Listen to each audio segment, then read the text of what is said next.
All right, folks, welcome in. This is Yankees Unloaded, and what's that? We got another person here. It's Ariel Epstein from MLB Network joining us because there's a lot to talk about. There is some huge things going on with the Yankees. There's some stuff that will happen after this, I'm sure, and there's some stuff that has already happened. So we're going to get into it. We really appreciate Ariel's time, and we don't want to waste any time. So welcome to the show, Ariel. Really happy to have you. Thanks for having me, Gary. Great to see you as always. And Jake, great to meet you. This is like such a huge week. I'm very excited for baseball because it just feels like there are so many big names out there that's keeping the interest. So it's great for the sport. Yeah. And Ariel, I'm going to give you some runway here because I know the last time I saw you, I know I told you I was sick as a dog. Didn't get a chance to talk Yankees baseball really at all. And then actually, as soon as our show ended, you hit the train. You were gone in about 30 seconds, if you remember.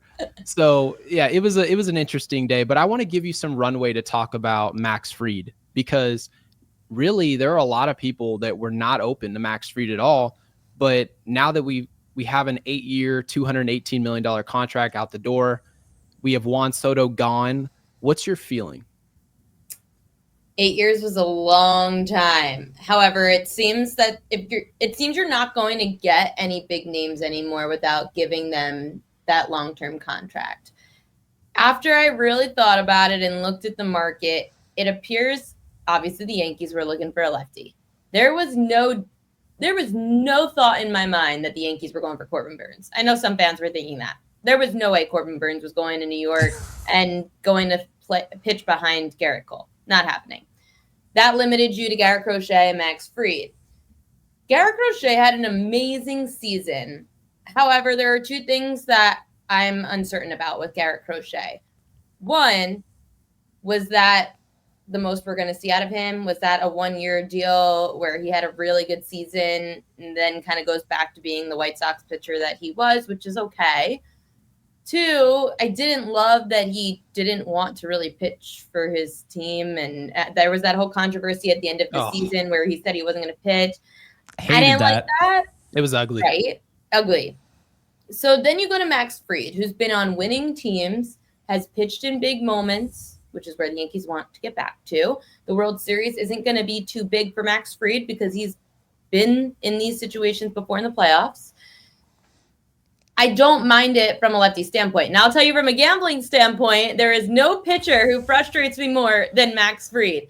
Max Fried has a 5.5 strikeout prop every single time, and he's going to have 5 or 6 every game. It is very, very hard to watch. So Max Fried strikeout props, be very careful. He is the number 2.5. I wish the Yankees got a little bit stronger of a number 2. But he is a decent enough, I call him a 2.5. He's a 2 to 3 pitcher. Better than any lefty that the Yankees have had, whether it's Carlos Rodon or Nestor Cortez. Much more reliable than either of those two. It also gives the Yankees the cushion where if they do have to give up Luis Gil for a good big name to help the corner infield, to help the give us the name. outfield. It's got to be Tucker, right? I mean, yeah. Kyle Tucker would be an awesome ad to have in the middle of the lineup. I know a lot of people wanted Cody Bellinger. It seems like Kyle Tucker is more in the mix of names. It also seems like Alex Bregman is next to go between the Yankees, the Red Sox, and Houston. And I know Alex Bregman is a very iffy name because the bat hasn't been that great in the last year, but he's still a good corner infielder. The Yankees just need help. Look at what they were talking about, the Dodgers. All they had to do was make the Yankees mess up. That is so not Yankees baseball. We're talking the Yankees 09 team that started the entire All-Star game in the infield. So, yeah, I mean, at least the Fried addition early helps the Yankees leverage someone like a Luis Gil and get some other help around the infield or outfield. Oh, man, we have so much to cover. All right, so I'll start off with this. And this is exactly how we went emergency live podcast yesterday with the Max Fried news. And we came to the idea, all this stuff about Christian Walker I found was really interesting, and it kind of made sense because this is a defensive first baseman. And yes, he's going to cost a decent amount, and he might not age particularly well at the end of that contract, but we're hearing, 3 years around 60 to 70 million. But it's more so that Gold Glove, right? And when you go out and you get Max Fried, who had 286 generated ground balls last year, right, which is insane. I went through the entire Yankees roster, pitchers and all, and no one's even close to that number. So ground ball pitcher, and like you just said, I mean, the infield could not field in the World Series. Do you see? Because right now, I think people are a little bit iffy whether or not Jazz Chisholm is going to stay at third. Caleb Durbin, who we're hearing great things about, is he going to be second baseman? Where are you on that? Because adding a guy like Fried, you have to have your defense in order or it's not going to work. I do think it 100%, if we didn't already know, which we did, but it 100% rules out Gleyber Torres. So where are you on the infield with Max Fried, his ground ball pitcher style? You're coming to this looking team? too deep into this, Jake. Whether it's Max Fried or whether it's Garrett Cole, your team still needs to field behind you. Garrett Cole's on the mound, and the Yankees couldn't even field a grounder to first base. So I don't care if you're a strikeout pitcher or a ground ball pitcher. You have to play baseball, and you can't mess up. You can't have errors in the infield or the outfield. Where the Yankees are at, because I know there are Yankees fans who say that they want to go get Alonso 1-for-1. We gave you Soto, you give us Alonso, etc. The Yankees their number one priority right now. And yes, I've been talking about cleaning up the errors in the infield, but their number one priority, and I know Gary said that he wanted to kind of get to this at the end about what I've said about the Yankees in the past. So I'll let him disclose that line. But the Yankees need another big bat because they just lost one.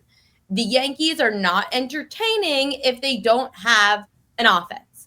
The Yankees need an offense. And that is what subsequently got them into the World Series this year because their bats hit home runs, which, again, Yankees baseball's always lived or died by the home run. Anytime they've won a World Series, it's because they hit home runs in the last 20 years. Unfortunately, that's the case. But the Yankees need someone. So if that is Kyle Tucker, I feel the Yankees are going to go for the bat first, unless, of course, there's some crazy great deal to get a great first baseman. It appears the Yankees are looking for the bat. Then you could go and figure out your infield, whether it's on any corner. It could be Bregman at third. It could be Walker at first. The Yankees don't get to the World Series without hitting. So that needs to be priority number one, is replace the bat that you lost in Soto, because it proved, despite how bad the Yankees defense was, the bats were able to carry them to the World Series. And that's why Kyle Tucker or someone like a Cody Bellinger would be a huge add for the Yankees.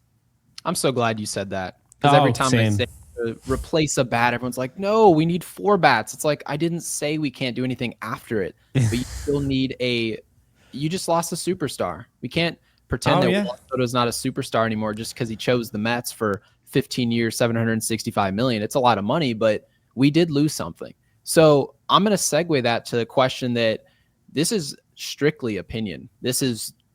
I want to know what you think about that video that we saw of Juan Soto celebrating his deal in the hot tub, because I don't know how it made you feel as a Yankees fan, but for me, it made me feel that a little bit more happy that he was out the door. Now, obviously, I would have rather have kept him, but when I see a player that talked all year long about wanting to be a Yankee and how great it was to look out and see the bleacher creatures in Monument Park and the team's history, and then all of a sudden, for you to be jumping up and down like a hyena, popping champagne over a deal to go to the crosstown rival New York Mets, if we want to call them that, how'd you feel about that?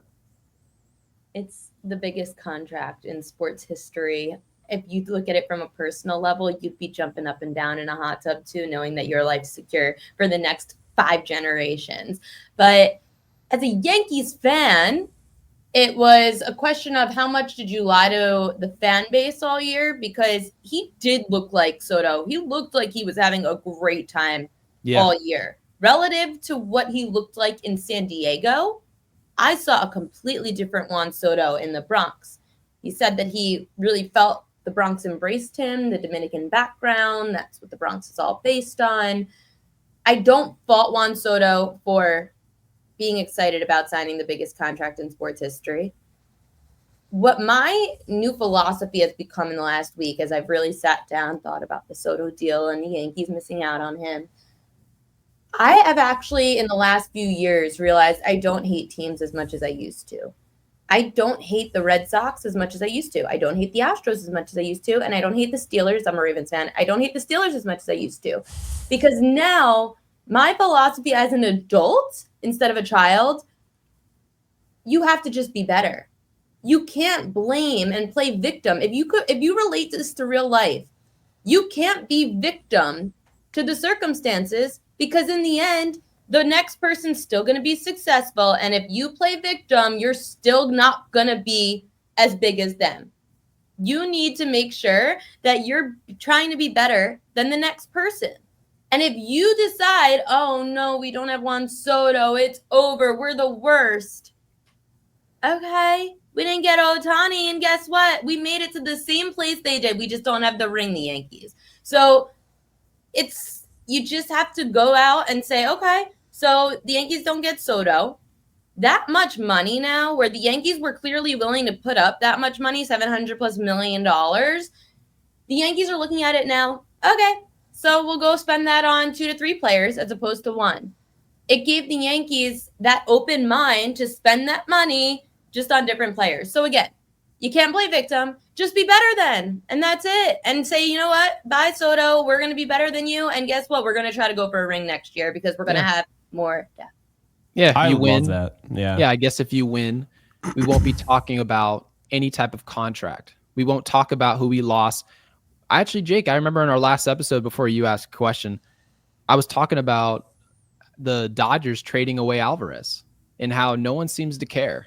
And it's because the Dodgers won now twice. No one talks about that narrative. But if the Dodgers hadn't won in, say, a decade, to Ariel's point, we're probably still harping on that. So, yeah, I tend to agree. So, Ariel, I'm so glad you're here because you're starting to convince us otherwise. Yeah, I mean, what are you going to do? Sit here and be miserable? What is that what Brian Cashman and Aaron Boone should do? No. Soto chose the Mets. Congratulations, Juan Soto. You signed a massive contract. He's going to get booed when there's a Subway Series. And here's my thing. The thing I feel bad about for Juan Soto, and who knows, maybe he brings a World Series or multiple to Queens and he's a legend. In my mind, you don't create a legacy if you continue to move around. And now, of course, he's with the Mets for a long time, most likely. When you, like, Aaron Judge made the decision to stay in the Bronx because he even said it. It was always New York. Now, if the Yankees pulled a Jeter on him and cheaped out on him, do I think that story flips? Absolutely. Judge is in a different place in his career than Derek Jeter was when the Yankees screwed him over money-wise. Judge knew I could stay here, make a little less money than the Giants might have offered, but I'm going to make that back in everything else I do here in New York, being a Yankees legend. And of course, Aaron Judge does need the rings to prove it, but so does Juan Soto. Juan Soto is going to Queens. He needs the rings to prove it. LeBron James, he has the rings to prove it, and he moved around a lot. I know that Juan Soto has a ring from D.C. with the Nats, but what's he done with San Diego? What's he done with the Yankees? And now with the Mets. So He's until doing he cardio out in San Diego. He what? He was just doing cardio. He didn't do anything. Not a damn thing. My grandma and mother still think Juan Soto he stinks at baseball based on what they saw in San Diego. To your point, like when he gets to the Mets, if they don't win, people are going to be talking about this contract for a long time. And they're also, depending on what we do, if we win, Jake, I think people are going to say, oh, I think the Yankees did okay. Yes. Well, exactly. And I want to make this this clear for our listeners, of course, because I mean they know where we stood. So a lot of people, when Gary and I were talking about like where do you go from here, because everyone was like, and I think you had a video that came up on my feed, and you were saying like, oh, stop it, like stop complaining, move on. There's more to it than just Juan Soto or whatever, and it's so true. And so Gary and I, our job is to essentially get people off that cliff. Like, hey, this is plan B. And we started talking about Kyle Tucker even before he was mentioned in trade talks. We were like, this bat, he's actually, in a way, he's better than Soto all-around player because he's a Gold Glove outfielder. And he wouldn't cost as much as Soto because he's not as young.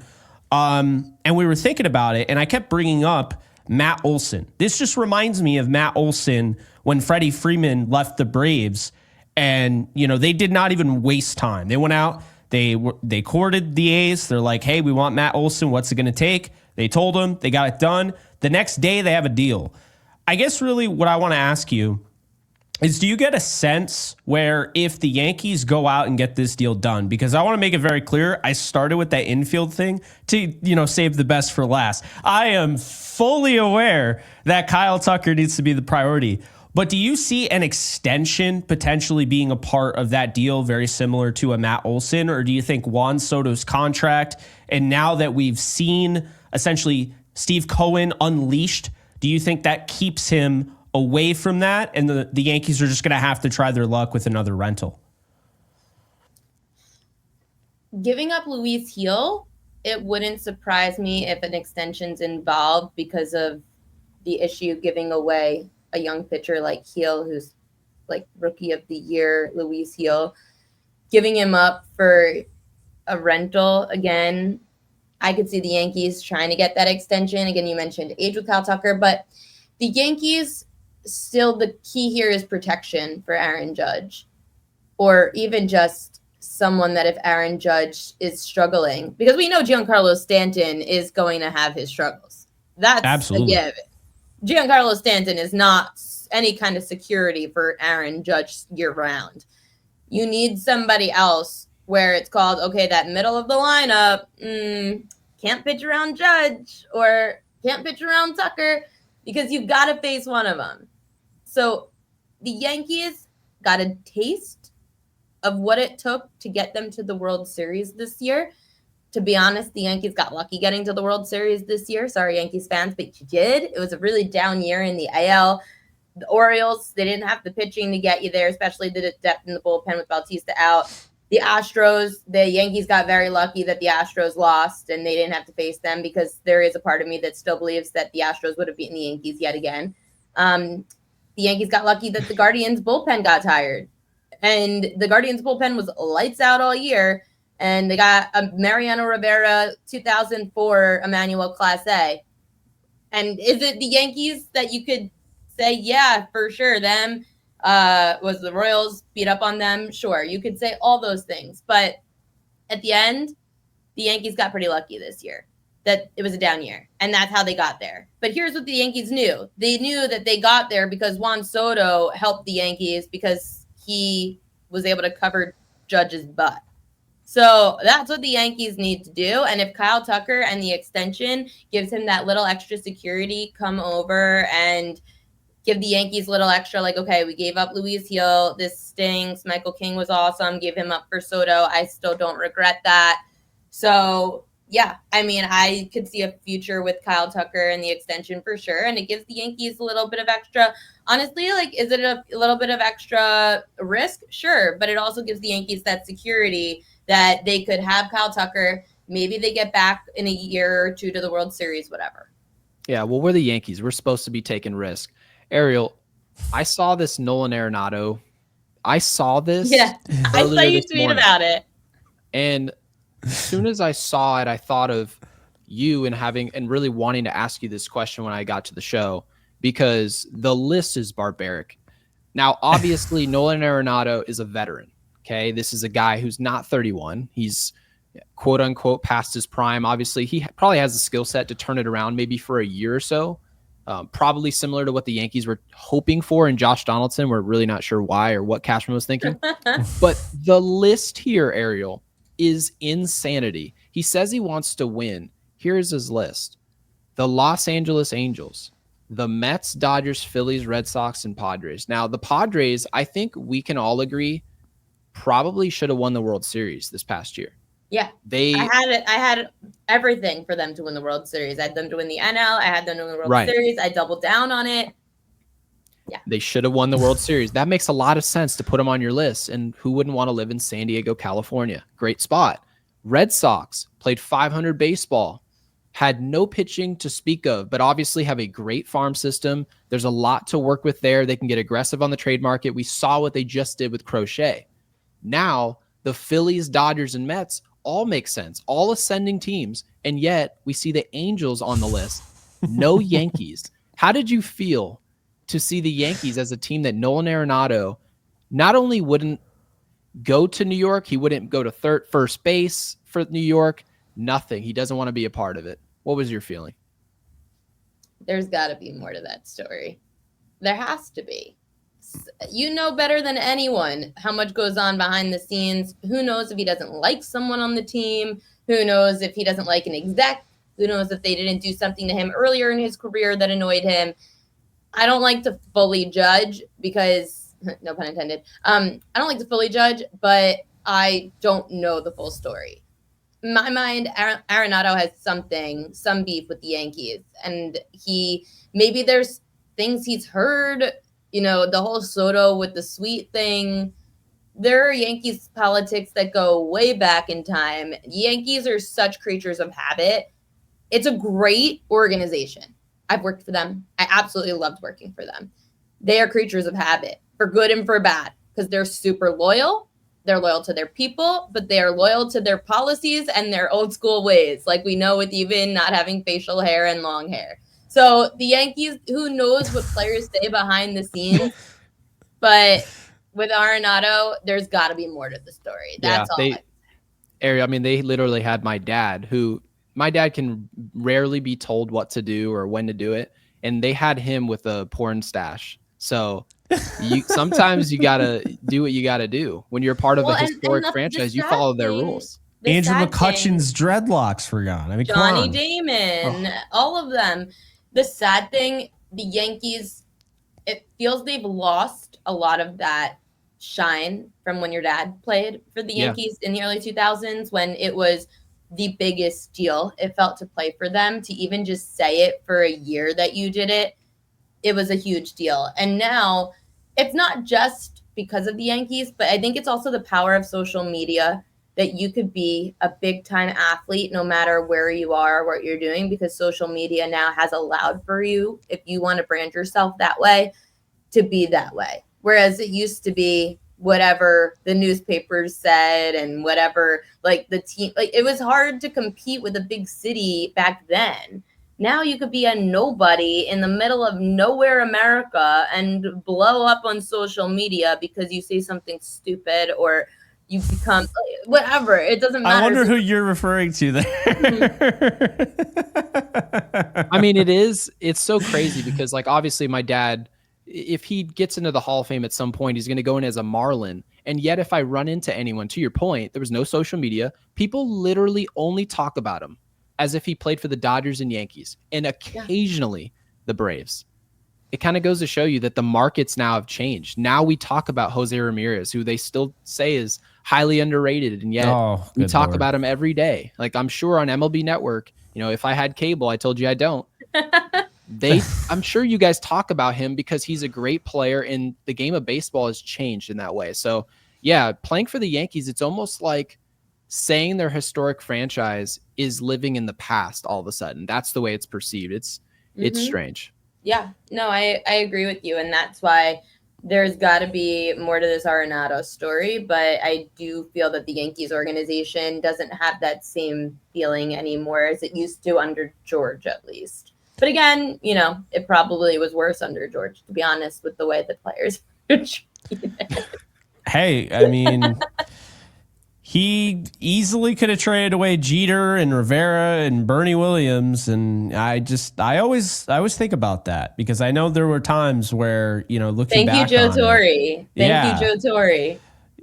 Right. Stick Michael and even Buck Showalter getting involved. The whole thing with Buck Showalter is fascinating to me because he wasn't even fired. He basically, like, George told him he had to fire his whole coaching staff to stay, and he was like, I'm not doing that, I'm out. So interesting stuff there. Obviously George was one of one in many ways, but like, kind of looking at this, we talked about bats. I'm very interested because I've seen stuff about Devin Williams, and we talked to some people at the deadline. They were interested in Carlos Esteves, and obviously Tanner Scott came up.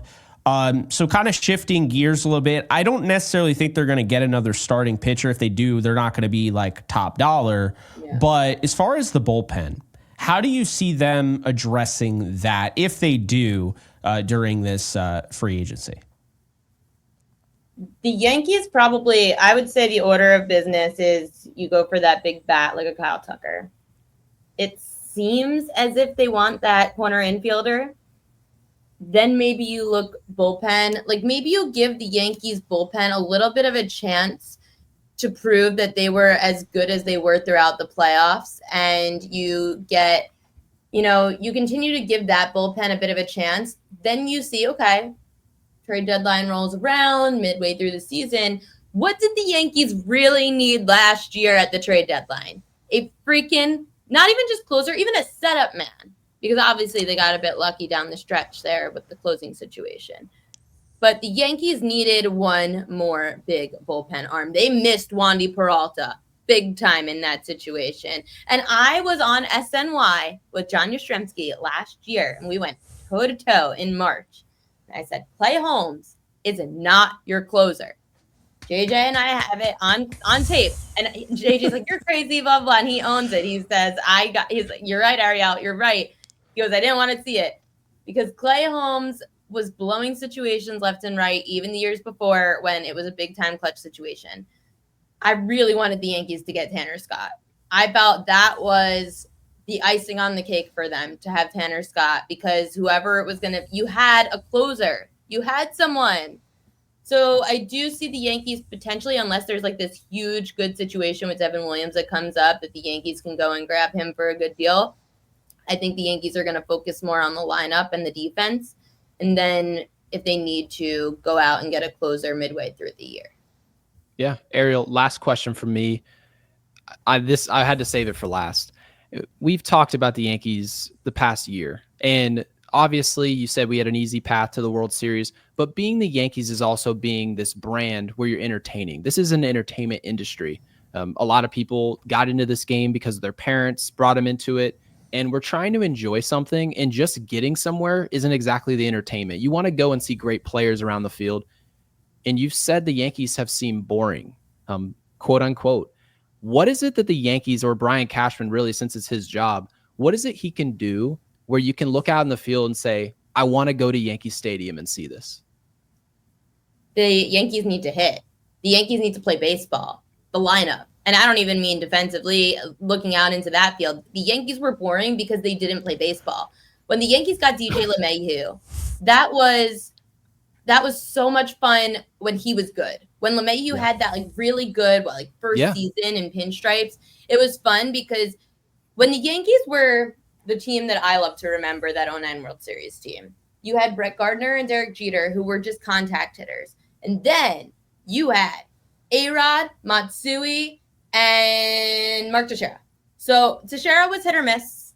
He was okay. He was like your Giancarlo Stanton of the moment kind of thing, where he got really hot and then he got cold. But then you had A-Rod and Matsui behind him. And you had A-Rod, who was going to, if you had bases loaded, he's going to hit a home run.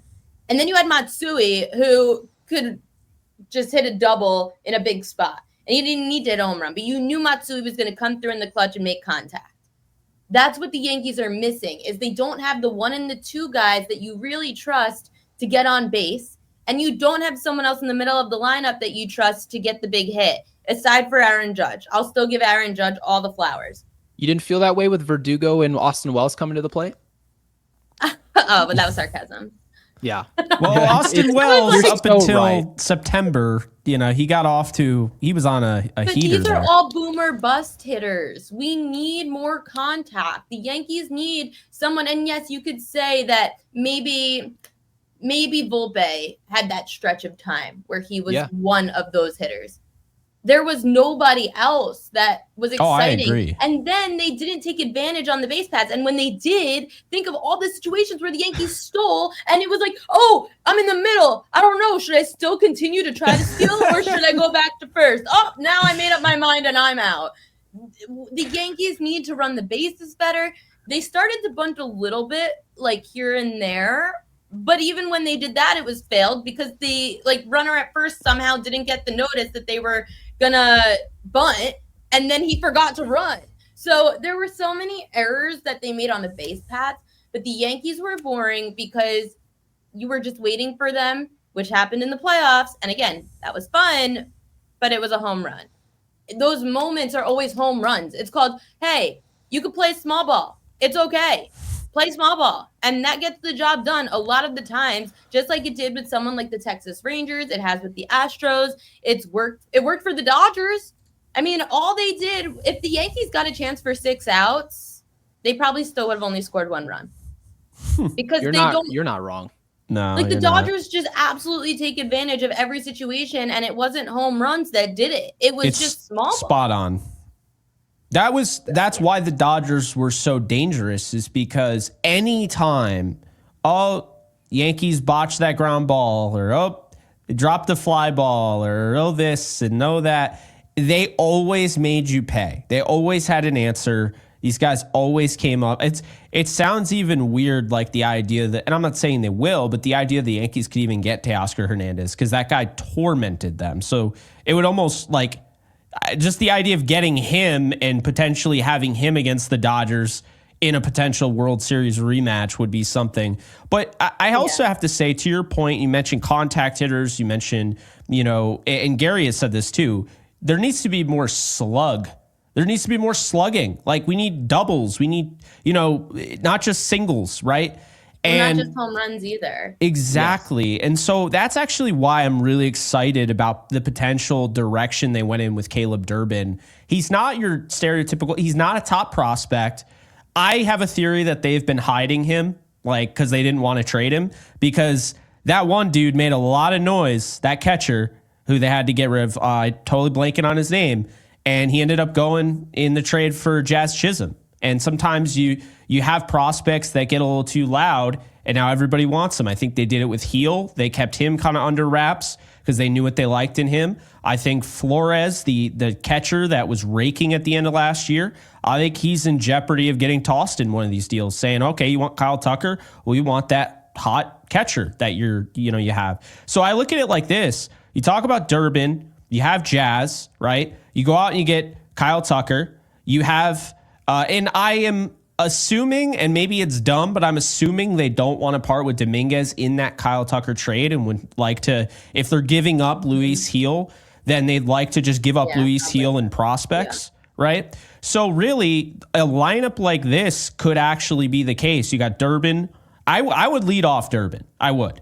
But Durbin leading off. I don't know if they'll do that early in the year, but maybe down the stretch. Yeah, maybe not like right away. They might try Volpe first, but Durbin, Walker, Judge, Tucker, or you could put Tucker, Judge, however you want to do it. Stanton, Chisholm, Dominguez, Wells, and Volpe.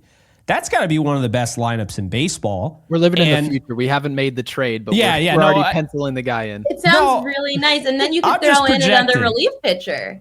Then the Yankees sound amazing. Yeah. So I was going to ask you on the back of that. In a picture-perfect world. My final question, in a non-video game way, Ariel, what is the best Yankees offseason that is possible for us to see, in your words? Probably what you said in a nutshell. If the Yankees also then picked up another big bullpen arm, I'm not talking about like a nothing bullpen arm. I'm talking a legitimate one in case the bullpen situation from the playoffs doesn't really work out. You have a solid either setup man or closer that you can trust year long. That would be the icing on the cake. Absolutely. That would be what makes up for not having Juan Soto, is if you cover the corner infields and you clean that up, you get that extra bat for the protection around Aaron Judge, like a Kyle Tucker.